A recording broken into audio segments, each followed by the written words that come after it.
Hello everyone, this is प्रिय रंजन और आप देख रहे हैं फोटोन फिजिक्स फॉर ऑल। और आज का जो वीडियो है छोटे से टॉपिक पे है और ये टॉपिक इम्पोर्टेंट भी होता है बोर्ड के पॉइंट ऑफ व्यू से। कभी डेफिनेशन पूछ लेता है, कभी इससे क्वेश्चन पूछ लेता है। कंपटीशन में बहुत अच्छा क्वेश्चंस बनते हैं इससे। तो लेकिन है छोटा सा टॉपिक है ना, तो हम लोग देखेंगे। इसका नाम है इक्यू पोटेंशियल सरफेस है ना। ओके, देखते हैं।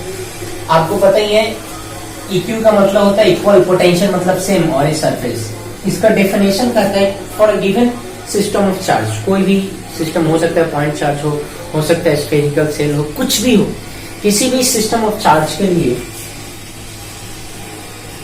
द स्पेस अराउंड इच और रीजन, स्पेस, रीजन या सरफेस, स्पेस रीजन सरफेस। थोड़ा सा मैथमेटिक्स हम कैलकुलेट करें तो मैंने कहा कि पॉइंट से मिलकर लाइन बनता है। ढेर सारा पॉइंट हो तो क्या बनता है, लाइन, और लाइन से मिलकर सरफेस बनता है। तो इसका स्टैंडर्ड डेफिनेशन है, it is the locus of all points having same potential. जो हमारा इक्यू पोटेंशियल सरफेस होता है वो हो सकता है सरफेस हो, लाइन हो, रीजन हो, लेकिन वो क्या होगा, लोकस होगा। किनका लोकस होगा, तो वैसे पॉइंट्स का लोकस होगा जिनका पोटेंशियल क्या है, सेम या अलग अलग, सेम। उसी को हम लोग बोलते हैं इक्यू पोटेंशियल सरफेस। सरफेस क्यों बोला जाता है, लाइन भी बोला जा सकता है, ऐसा नहीं। मोस्टली बोल की भाषा में सरफेस नहीं बोलते हैं, इसीलिए सरफेस सरफेस सरफेस ऐसा कुछ हम लोग कहते हैं। ऐसा नहीं कि पोटेंशियल सिर्फ सरफेस होगा, लाइन नहीं हो सकता, लाइन भी होगा, सरफेस भी होगा, कुछ भी, रीजन भी हो सकता है। जैसे हम बात करें एक सॉलिड स्फीयर का, स्फीयर क्या है, सॉलिड। तो अगर स्फीयर सॉलिड है और एक कंडक्टर है तो इसका वॉल्यूम मतलब ये वाला पॉइंट, ये वाला पॉइंट, ये वाला पॉइंट, सब इसका वॉल्यूम मतलब रीजन, स्पेस, 3D, ये सब इक्यू पोटेंशियल होगा। मतलब ये सरफेस यहाँ का पोटेंशियल, अंदर का सबका पोटेंशियल क्या होगा, सेम होगा। मतलब सेम होगा तो इक्यू पोटेंशियल सरफेस है। अगर हम लोग नॉन कंडक्टिंग की बात करेंगे तो अलग होगा, अगर हम लोग सिंपल सेल की बात करेंगे तो अलग होगा। तो कुल मिला के हमने देखा कि इक्यू पोटेंशियल सरफेस ए है क्या, तो लोकस है उन सारे पॉइंट्स का जिनका पोटेंशियल क्या है, कांस्टेंट है, सेम है। ये हो सकता है रीजन हो सकता है सरफेस हो, ठीक। तो कुल मिला के हमने इक्यू पोटेंशियल सरफेस समझा। इक्यू का मतलब होता है इक्वल, पोटेंशियल का मतलब होता है सेम, सरफेस पोटेंशियल का मतलब पोटेंशियल होता है, सरफेस का मतलब होता है सरफेस। तो हमने एक चीज देखा कि equipotential surface is the locus of all points having same और कांस्टेंट पोटेंशियल। ओके, तुमने कहा कि ठीक है, बहुत सिंपल सा डेफिनेशन है सर। तो इसमें क्या कॉम्पिटिटिव लेवल का क्वेश्चन पूछे, डेफिनेशन बेस्ड है। मैंने कहा कि डेफिनेशन पूछता है बोर्ड लेवल में, अब तुमसे पूछा जाएगा इसका प्रॉपर्टी, वो भी बोर्ड लेवल में पूछ लेता है। और प्रॉपर्टी में बेस्ड जो क्वेश्चन आते हैं वो कॉम्पिटिशन में पूछे जाते हैं। तो एक एक करके हम लोग पोटेंशियल देखते हैं कि इसका प्रॉपर्टी क्या है। प्रॉपर्टी पढ़ने के पहले थोड़ा सा हम लोग सिस्टम को इलैबोरेट करते हैं। तुमने कहा कि सर और जो भी पॉइंट्स जिसका पोटेंशियल सेम हो उसको मिलाने से जो सरफेस बनेगा इक्यू पोटेंशियल सरफेस होगा। मैंने कहा कि देखो डिफरेंट सिस्टम के लिए, फॉर पॉइंट चार्ज, कोई भी पॉइंट चार्ज के लिए पॉजिटिव भी हो सकता है, नेगेटिव भी हो सकता है। मान लिया पॉइंट चार्ज क्यू है, पॉजिटिव भी नेगेटिव भी, आर डिस्टेंस पे जाते हैं और यहाँ पे हम लोग पोटेंशियल लिखे। तो तुमने कहा कि सर अब ये भी तो पढ़ा है पॉइंट चार्ज के कारण के क्यू बाई आर। मैंने कहा कि इधर भी जाओ आर डिस्टेंस पर ही, इधर भी जाओ आर डिस्टेंस पर, इधर भी जाओ आर डिस्टेंस पर, इधर भी जाओ आर डिस्टेंस पर, इधर भी जाओ आर डिस्टेंस पर, इधर भी जाओ आर डिस्टेंस पे, हर जगह आर डिस्टेंस पे। तो क्या यहाँ भी पोटेंशियल हमारा के क्यू बाई आर ही मिलेगा? और ऐसे करके यहाँ भी पोटेंशियल हमारा के क्यू बाई आर ही मिलेगा, यहाँ भी के क्यू बाई आर मिलेगा, के क्यू बाई आर मिलेगा, के क्यू बाई आर मिलेगा, के क्यू बाई आर मिलेगा। सबका पोटेंशियल सेम होगा या अलग अलग? सबका पोटेंशियल क्या होगा, सेम। तो कुल मिला के एक स्फीयर का फॉर्मेशन हुआ, एक स्फीयर का निर्माण हुआ। किसी पॉइंट चार्ज के चारों तरफ वो स्फीयर बना हुआ है। स्फीयर के हर एक पॉइंट का पोटेंशियल सेम है और वो सेम कितना है, तो के क्यू बाई आर। तो तुमने कहा कि सर पॉइंट चार्ज के कारण, कोई भी पॉइंट चार्ज हो, पॉजिटिव हो या नेगेटिव हो, किसी भी पॉइंट चार्ज के कारण जो इक्यू पोटेंशियल सरफेस बनेगा वो स्फेरिकल होगा। क्या होगा, स्फेरिकल होगा। पॉइंट चार्ज के कारण जो इक्विपोटेंशियल सरफेस बनता है क्या होता है, स्फेरिकल। मान लो R1 डिस्टेंस पर है, दूसरा R2 डिस्टेंस पर स्फीयर बनेगा, तीसरा R3 डिस्टेंस पर बनेगा, ऐसे करते करते करते बनेगा। तो अलग अलग इक्विपोटेंशियल सरफेस होगा। हाँ, इस सरफेस पे हर एक पॉइंट का पोटेंशियल सेम होगा, इस सरफेस पे हर एक पॉइंट का पोटेंशियल सेम होगा, लेकिन इन दोनों का पोटेंशियल सेम नहीं होगा, क्योंकि सरफेस अलग अलग है। सरफेस क्या है, अलग अलग। तो हमने पोटेंशियल देखा है, किसके कारण पोटेंशियल देखा है, हमने जो इक्विपोटेंशियल सरफेस देखा है पॉइंट चार्ज के कारण। चलो ठीक है, मिटा रहा हूं मैं इसे। अब हम लोग देखते हैं, 2-4 सिस्टम देखेंगे, उसके बाद हम लोग प्रॉपर्टी पर आएंगे, घबराओ मत।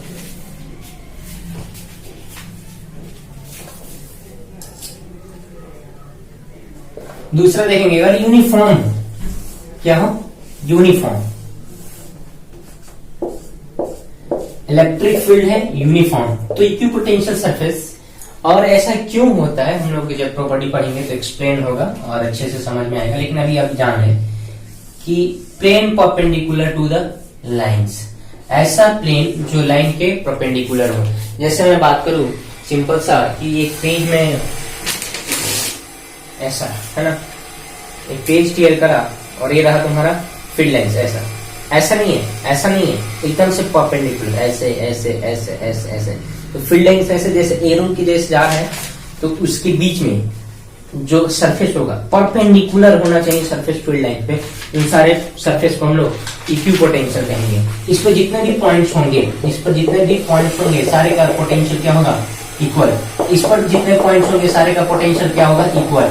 लेकिन इसका पोटेंशियल और इसका पोटेंशियल, इसका V1 तो हो सकता है, इसका V2 होगा, दोनों का पोटेंशियल सेम नहीं होगा। लेकिन इस सरफेस पे हर एक पॉइंट का पोटेंशियल क्या होगा, सेम होगा। और सेम होगा क्योंकि इक्विपोटेंशियल सरफेस है। इक्विपोटेंशियल सरफेस किसके लिए है, फॉर यूनिफॉर्म। दूसरा फॉर यूनिफॉर्म इलेक्ट्रिक फील्ड, ऐसा फील्ड है जो यूनिफॉर्म है, ऐसा इलेक्ट्रिक फील्ड है यूनिफॉर्म। एक नहीं, हजारों बन सकते हैं ना। हाँ ठीक है, अब हम लोग देखते हैं तीसरा के लिए। चलो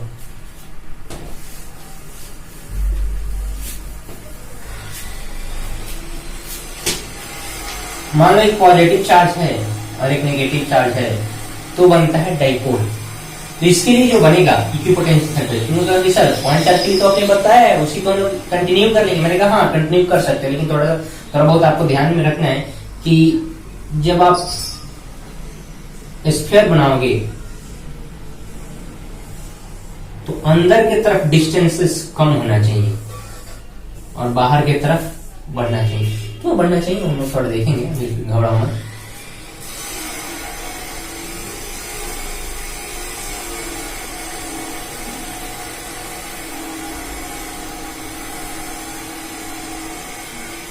मतलब क्राउडेड इनवर्ड होना चाहिए, क्राउडेड की तरह होना चाहिए इनवर्ड, और बाहर की तरफ थोड़ा कम क्राउडेड होना चाहिए सरफेस। ये S1 है, S2 है, S3 है, S4 है, S5 है, 5 सरफेसेस है। बहुत सारे सरफेस हो सकता है, ये भी हमारा S1 है, S2 है, S3 है, S4 है, S5 है, S6 है, बहुत सारे सरफेस हो सकता है।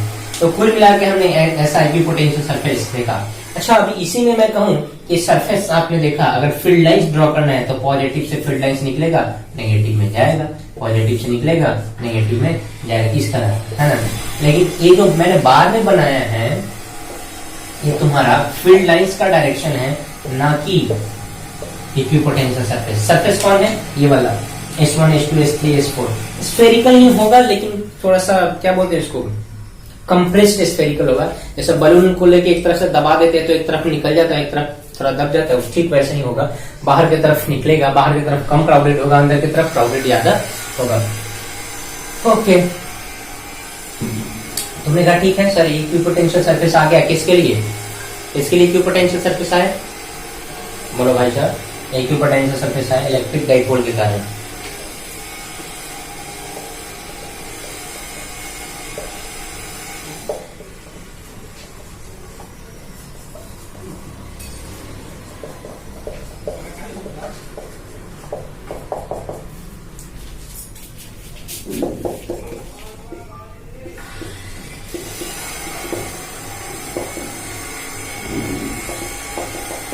अब हम लोग देखेंगे system of 2 point charge of same nature.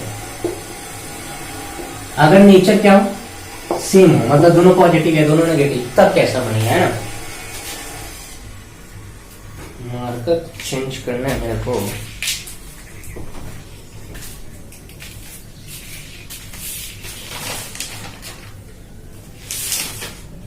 Marker marker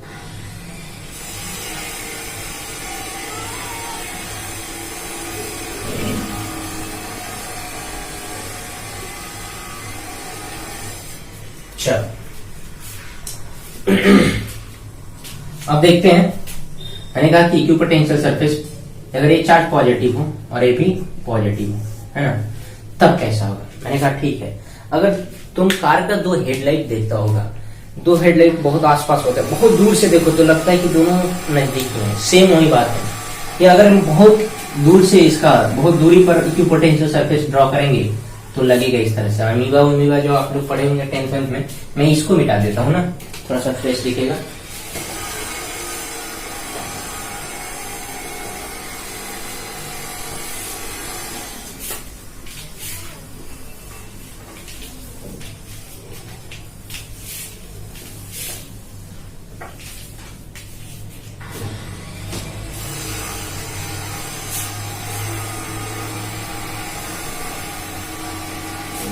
एक चार्ज पॉजिटिव है, ये भी चार्ज पॉजिटिव है, तो ठीक है, दोनों चार्ज पॉजिटिव नेगेटिव वाला भी देखेंगे तो बहुत दूर से देखा जाए तो इक्विपोटेंशियल सरफेस इस तरह का होगा। बहुत दूर से देखा जाए, परफेक्ट स्फेरिकल नहीं होगा, लेकिन लगेगा कि हाँ स्फेरिकल टाइप से है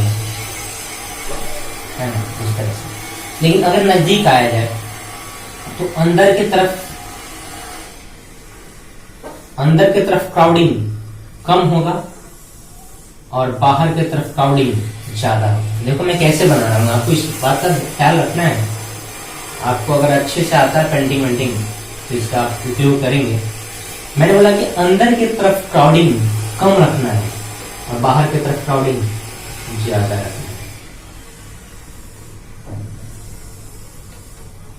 अंदर की तरफ ज्यादा फैला है और बाहर की तरफ कम फैला है। ठीक उसी तरह वैसे ही बना लोगे। अंदर की तरफ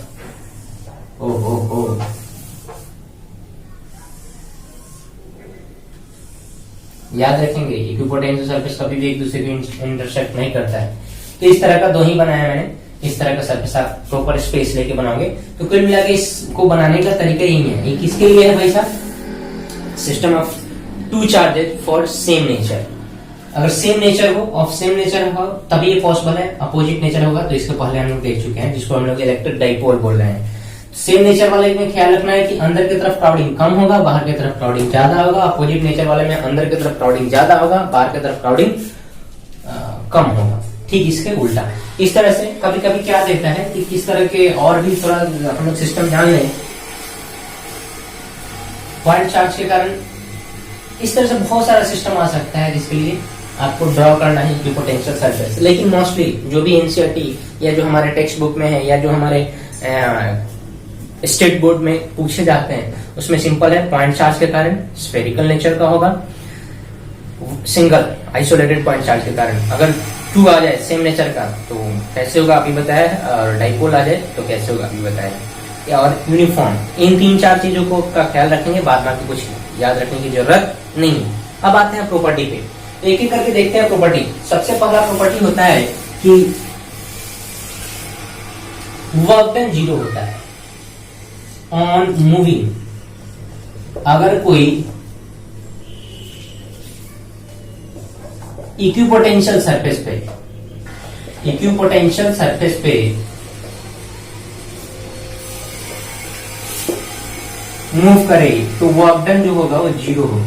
वर्क डन क्या होगा? जीरो। मैंने कहा अच्छी बात है, वर्क डन क्या होगा? जीरो। तो मैंने कहा क्यों होगा सर? मैंने कहा ऐसे इसलिए होगा क्योंकि आप जान चुके हैं V इक्वल टू होता है वर्क डन बाई चार्ज। तो वर्क डन इक्वल टू क्या हो सकता है? Q into V। ये जो V होता है चेंज इन V होता है। मान लो कोई एक सरफेस लेते हैं, यहाँ से यहाँ तक हमारा, यहाँ भी V यहाँ भी V, एक Q चार्ज को यहाँ से यहाँ तक आना है तो तुम कहोगे सर वर्क डन करेंगे Q into V final minus V initial. मैंने कहा ठीक है, Q into V minus V zero. क्या हो गया? Q इंटू जीरो, जीरो की कुछ और, तो वर्क डन जीरो होता है। पहला important point on moving at equipotential surface work done must be zero. कोई भी इक्विपोटेंशियल सरफेस पे हम लोग एक अलग अलग नहीं होना चाहिए भाई साहब। मान लो सरफेस है यहाँ 10 वोल्ट है, यहाँ 20 वोल्ट है, ठीक। मतलब हर एक पॉइंट का ये जो पोटेंशियल है इसका 10 वोल्ट है और इसका हर एक पॉइंट का पोटेंशियल 20 वोल्ट है। तो किसी चार्ज को यहां से यहां तक आने, यहाँ कहीं भी यहां तक जाने में कोई वर्क डन नहीं करना पड़ेगा। लेकिन किसी चार्ज को अगर यहां से यहां तक ले जाए तो भाई साहब एक इक्विपोटेंशियल सरफेस से दूसरे इक्विपोटेंशियल सरफेस पे ले जाते हो तो आपको वर्क डन करना ही करना पड़ेगा। नहीं करने का कोई सवाल नहीं, क्योंकि यहाँ पोटेंशियल डिफरेंस आ गया 20 - 10। तो याद रखना इक्विपोटेंशियल सरफेस पे एक पॉइंट से दूसरे पॉइंट तक जाने में कोई वर्क डन नहीं करना पड़ता है। लेकिन अगर एक इक्विपोटेंशियल सरफेस से दूसरे इक्विपोटेंशियल सरफेस पे जाएंगे तो वर्क डन करना ही करना होगा। तो पहला आपने प्रॉपर्टी देखा, इसको फटाफट पॉज करके राइट डाउन करो। इंपॉर्टेंट है, सारे के सारे प्रॉपर्टी इंपॉर्टेंट है।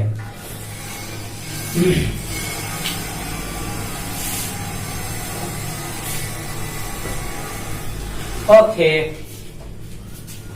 प्रॉपर्टी नंबर 2 कहता है कि electric field lines electric field lines must be perpendicular to the surface। मतलब इक्विपोटेंशियल सरफेस पे इलेक्ट्रिक फील्ड लाइंस क्या होना चाहिए? परपेंडिकुलर होना चाहिए। मैंने कहा अच्छा, ऐसा आप कह दोगे, हम मान लेंगे, ऐसा कुछ प्रूफ भी दोगे या फिर ऐसे ही एजम्पशंस है? नहीं, मैंने बोला प्रूफ है। देखो ध्यान से, अभी भी तुम्हें पढ़ाया गया है कि dv = T डॉट dr पढ़ाया गया क्या मैग्नेशन के साथ? तुमने कहा सही सर। मैंने बोला चेंजिंग पोटेंशियल होता है। क्या होता है? Change in potential. तो अगर चेंजिंग पोटेंशियल है तो हमारे इक्विपोटेंशियल सरफेस पे क्या होता है? इसका वैल्यू 0। तो हम लोग लिख सकते हैं noun for equipotential surfaces delta V का वैल्यू 0, तो E डॉट dr का वैल्यू भी क्या होगा? 0। माइनस लगा रहे। अब बताओ, E का भी 0 नहीं हो सकता है, dr भी 0 नहीं हो सकता है, तो क्या होगा? E डॉट dr का वैल्यू होता है E dr, cos थीटा का वैल्यू 0 है, तो देन क्या cos थीटा का वैल्यू क्या होना चाहिए? 0। तो थीटा मस्ट बी π/2, मतलब 90 डिग्री। अगर थीटा 90 डिग्री है तभी dv का वैल्यू 0 होगा। E डॉट dr कहने का मतलब E dr cos थीटा होता है। इतना तो पता है, E डॉट b का फॉर्मूला है cos थीटा होता है। सो E कभी 0 नहीं हो सकता, dr कभी 0। E क्यों नहीं 0? E तो 0 तो फिर सवाल ही नहीं होता फंक्शन का। मतलब E 0 तो इसका एग्जिस्टेंस नहीं करता। dr 0 क्यों कर रहा है हमने? क्योंकि इक्विप 0 नहीं कह रहा है कि इक्विपोटेंशियल सरफेस एक जगह से दूसरे जगह खिसकोगे नहीं, तो dr तो कैलकुलेट करोगे ही करोगे। तो कौन सा क्या 0 हो सकता है? cos थीटा का वैल्यू 0 तभी होगा जब थीटा का वैल्यू 90 डिग्री होगा। हमने दूसरा प्रॉपर्टी कंप्लीट किया। अब आते हैं तीसरे प्रॉपर्टी में।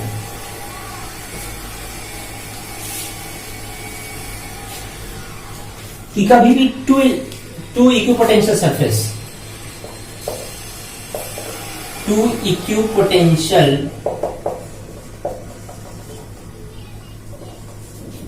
surfaces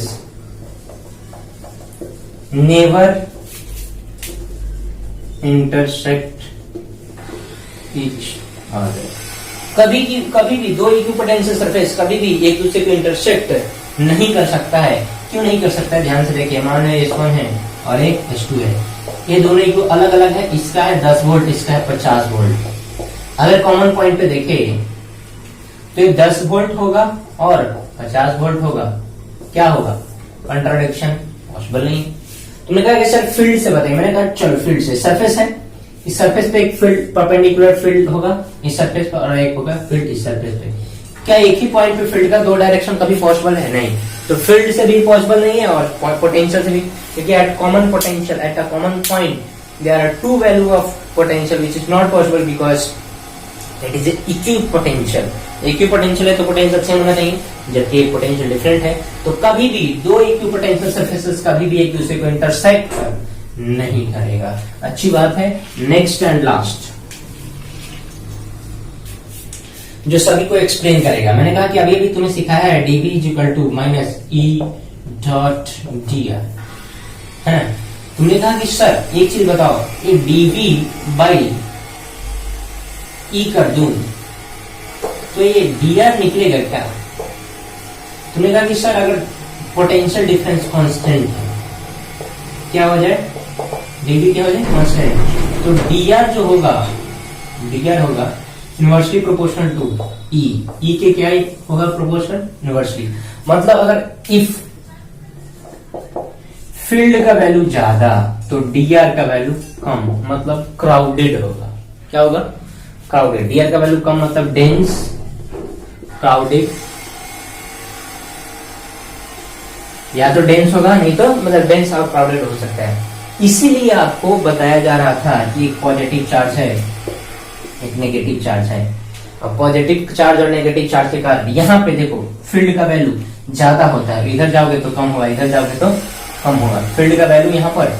अच्छा, अगर दोनों का पॉजिटिव पॉजिटिव की बात करें तो पॉजिटिव पॉजिटिव में यहाँ का फील्ड का वैल्यू 0 हो जाता है, तो अंदर कम है बाहर ज्यादा है, तो अंदर कम है बाहर ज्यादा है, अंदर क्राउडेड बाहर कम, समझ रहे ना, एक कम तो ज्यादा, ज्यादा तो कम, इसलिए यही रीजन है। अब इस बात का ख्याल रखोगे कि ये जो dr है मतलब दो सरफेसेस के बीच का डिस्टेंस। इसको एक एग्जांपल से मैं समझाऊं तो अगर कहूं ये 10 वोल्ट, 20 वोल्ट, 30 वोल्ट है ना, और मैं कहूं कि ये 5 सेंटीमीटर, ये 10 सेंटीमीटर बीच का डिस्टेंस, और तुमसे बोलूं कि किसमें फील्ड ज्यादा होगा, तो तुम कहोगे कि सर पोटेंशियल डिफरेंस तो सबके लिए कांस्टेंट है, 10 में 20 माइनस 10 10, 30 माइनस 20 भी 10, तो पोटेंशियल डिफरेंस कांस्टेंट है, dv का वैल्यू कांस्टेंट है। तो जो dr inversely proportional to e, मतलब अगर dr का वैल्यू कम होगा तो e का वैल्यू ज्यादा, dr का वैल्यू ज्यादा तो e का वैल्यू कम। हमने कहा कि यहाँ देखो 5 सेंटीमीटर, यहाँ 10 सेंटीमीटर, तो ये वैल्यू कम है या ज्यादा, 5 सेंटीमीटर कम है तो e का वैल्यू यहाँ पर ज्यादा होगा, और यहाँ 10 सेंटीमीटर तो e का वैल्यू क्या होगा, कम। यही तुम्हें लास्ट पॉइंट बता रहा है कि जो e होगा माइनस dv बाई dr होगा। तो इस कुछ इंपॉर्टेंट पॉइंट्स थे, प्रॉपर्टीज थे, आपको याद रखना है। अब हम लोग इस पर कर लेते हैं प्रॉब्लम प्रैक्टिस। HCV का 2 क्वेश्चन है, उसको हम लोग उसी तरह का क्वेश्चन डील करेंगे, और इसी तरह का क्वेश्चन बार बार पूछा जाता है, बोर्ड में भी पूछा जाता है, आपके टेक्स्ट बुक में भी पूछा जाता है, आपके कंपटीशन में भी पूछा जाता है, तो इम्पोर्टेंट है ना। तो इस तरह मैं मिटा रहा हूं इसको, बस आपको क्वेश्चन करते समय इक्विपोटेंशियल सरफेस का प्रॉपर्टी याद होना चाहिए। इक्विपोटेंशियल सरफेस का अगर प्रॉपर्टी नहीं याद है तो फिर नहीं बनेगी। चलो एक तरह का क्वेश्चन का हम लोग डील करते हैं कि कभी कभी इस तरह का क्वेश्चन दे रखा होता है, HCV में भी दे रखा है ना, कुछ 10 20 30 40, 10 वोल्ट, 20 वोल्ट, 30 वोल्ट, 40 वोल्ट है ना, ओके। और तुम्हारा ये दे रखा है एक्स एक्सिस और ये दे रखा है वाई एक्सिस, और बोल रहा है कि ये जो कोऑर्डिनेट है 10 मीटर, यहाँ पर 10 मीटर, 20 मीटर, 30 मीटर, 40 मीटर, ऐसा कुछ दे रखा है ना 10, और एंगल दे रखा है 30 डिग्री, ये वाला एंगल दे रखा है 30 डिग्री। और अब find the value of E, direction के साथ फाइंड करना है। तुमने कहा बहुत आसान बात है सर, आप अभी भी आप तो सिखाए हैं कि dv is equal to minus E dr, तो ई हम लोग निकाल सकते हैं माइनस dv बाई dr। मैंने कहा बहुत अच्छी बात है।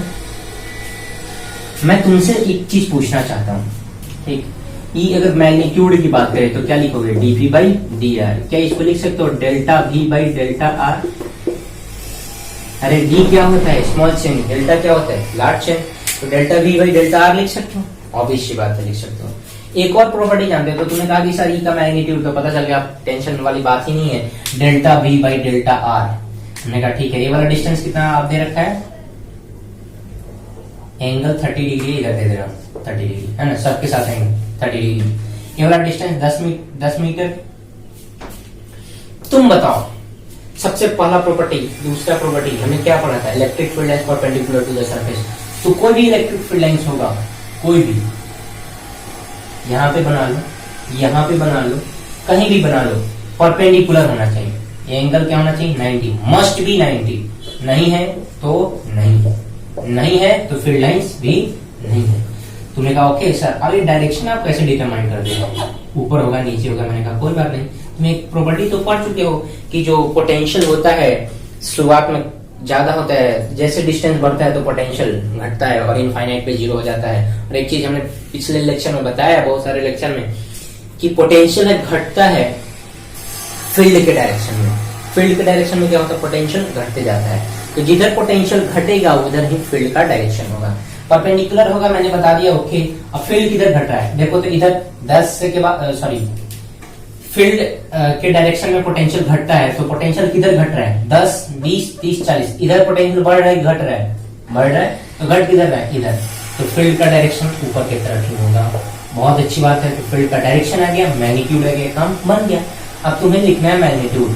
मैग्नीट्यूड कैसे लिखते हैं, तो मैग्नीट्यूड लिखते समय डेल्टा भी, तो कितना है, ई का मैग्नीट्यूड लिखते समय 10 वोल्ट है डेल्टा भी। देखो कोई भी डेल्टा भी निकालो तो 10 वोल्ट ही है। 40 में से 30 घटाओ तो भी 10, 30 से 20 तक, अरे कुल मिला के 10 वोल्ट ही है, ठीक। अपॉन आर, आर ये 10 मीटर ले या क्या ले, इस बात का ख्याल रखेंगे। हम लोग आर जब भी लेते हैं, आर परपेंडिकुलर लेते हैं, मतलब सरफेस के बीच का परपेंडिकुलर डिस्टेंस, हर एक डिस्टेंस को लेते नहीं है। अच्छा तो बताओ क्या होगा, ये वाला 10 मीटर है, ए एंगल कितना है 30 डिग्री, परपेंडिकुलर है, तो बताओ ए हाइपोटेनस है, एच है, तो एच साइन थीटा और एच कॉस थीटा है। तो कुल मिला के जो डी आर होगा या डेल्टा आर होगा h sine 30 degree, 10 upon h का वैल्यू 10, साइन 30 का value 2 volt per metre. Electric field का वैल्यू आ गया 2 वोल्ट पर मीटर। और डायरेक्शन इधर ऐसे है। अगर तुम चाहते हो कि सर मैं वेक्टर फॉर्म में लिखूं, मैंने कहा बहुत आसान बात है सर, वेक्टर फॉर्म में लिखना। ये 30 डिग्री है, ध्यान से देखो, ये क्या है तुम्हारा 30 डिग्री, ये 90 डिग्री, ये कितना होना चाहिए 60 डिग्री। अभी इससे बात है 60 डिग्री। तो अब वेक्टर को तोड़ने आता होगा भाई साहब, इधर है तुम्हारा 2, ये तुम्हारा एक्सिस है x, इसके साथ एंगल जो बना रहा है वो 60 डिग्री।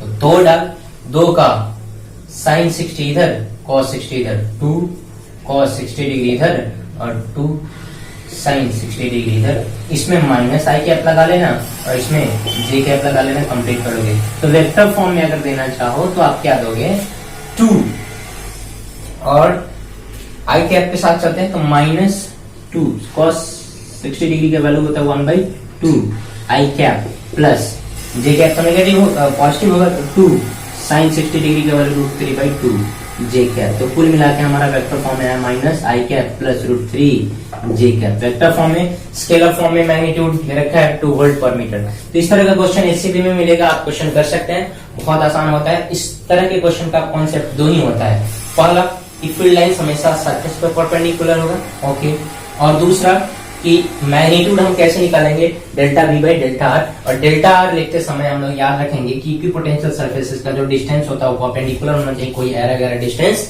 नहीं लेना है, कोई भी डिस्टेंस नहीं लेना है, और जो भी डिस्टेंस लेना है वो परपेंडिकुलर होना चाहिए सरफेस के बीच में। इस तरह क्वेश्चन एचसीबी में आप कर सकते हैं। शायद एग्जैक्ट डाटा मिल रहा है कि नहीं मिला मुझे आइडिया नहीं है, आप जाके देखोगे एचसीबी में तो क्वेश्चन आपको मिलेगा। अब आते हैं हम लोग एक और खतरनाक टाइप सा क्वेश्चन कर लेते हैं।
चलो क्वेश्चन दे रखा है कि there are three equipotential surfaces, each of potential 60, 30 and 10, and distance from fixed point is given that 10 meter, 20 meter और 60 meter. Find out the value of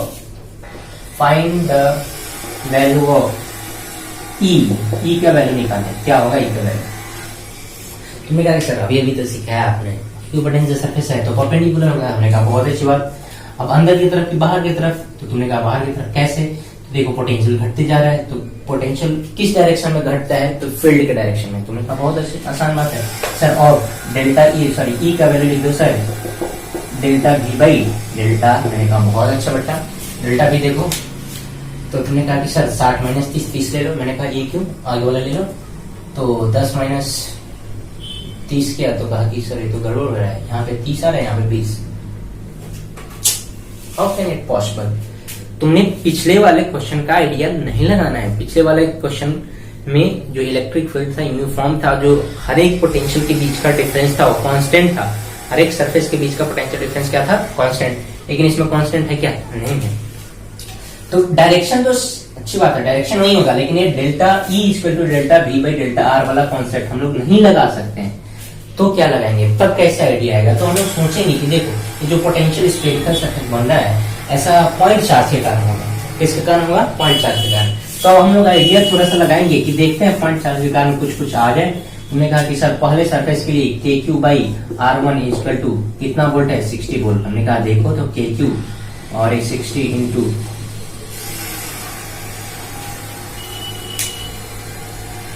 60 into centimetre में ही रहने तो वो अच्छा कोई बात नहीं, कर लेते हैं।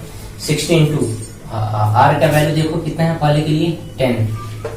10। तो कुल मिलाकर 600 वोल्ट मीटर आया। तुमने कहा बहुत अच्छी बात है सर। अब दूसरी फॉर सेकेंड के लिए भी देखा तो k q by r equal to second के लिए कितना वोल्ट है भाई साहब? सेकेंड सरफेस में 30 वोल्ट और डिस्टेंस 20। तो के क्यू का वैल्यू आया 30 इंटू 20, फिर से 600 वोल्ट मीटर। तीसरे के लिए, थर्ड के लिए सरफेस, तो के क्यू बाई थर्ड के लिए डिस्टेंस ध्यान से देखो 60 है ना, इक्वल टू 10 वोल्ट। फिर से देखा के क्यू का वैल्यू तो 600 वोल्ट पर मीटर। तुमने कहा कि सर V एंड R का प्रोडक्ट, एक किसका प्रोडक्ट है? V इंटू आर का, सॉरी यहाँ V इंटू आर का प्रोडक्ट आ रहा है हमारा हमेशा 600। क्या आ रहा है? 600। तो तुमने कहा कि सर इससे कोई आइडिया आएगा क्या? मैंने कहा हाँ।